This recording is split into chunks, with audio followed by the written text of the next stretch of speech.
The first part to my project was going out and buying seed and then spreading it, and I put it all along this rock area in the picture, and then also on the steps in the other picture, and I made sure that when I got new seed I got the same kind every time so that the results were as consistent as possible.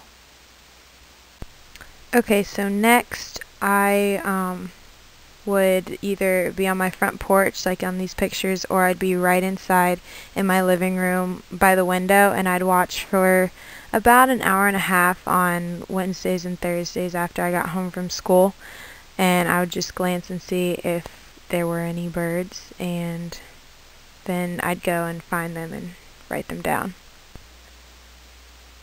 Like I mentioned in the last slide, they ask you to record everything. So when I first went onto the computer that's shown in the bottom corner, it asks you about your site. It asks you about the population of your town. It asks you the size of your site.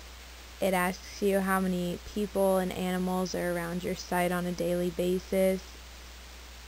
And then after that, you go to your individual accounts.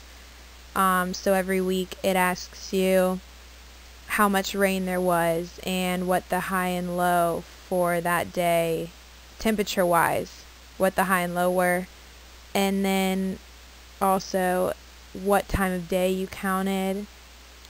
And so then it'll ask you about the species, and they mail you a poster so you can be looking at your site and look at the poster and kind of match up the stuff. So I had a lot of cardinals, and sparrows were two of the biggest ones I had.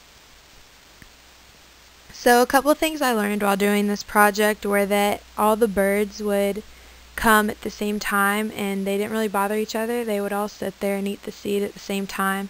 And there were also squirrels, because my seed was on the ground, but they didn't bother the birds at all, and they would all sit there, the birds and the squirrels, at the same time and eat the seed and not bother each other. So I thought that was kind of cool and interesting.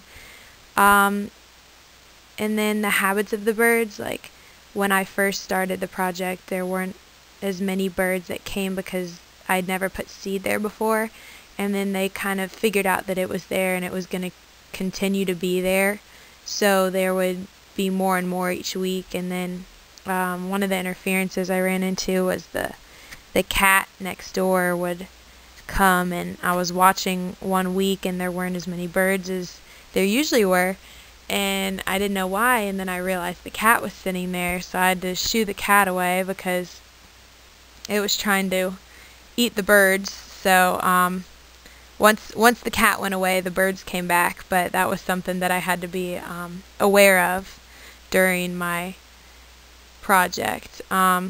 Overall, I'm really glad I chose this project because I learned a lot about the birds that I didn't know before, so I'm glad this is the one I did, and it was pretty fun.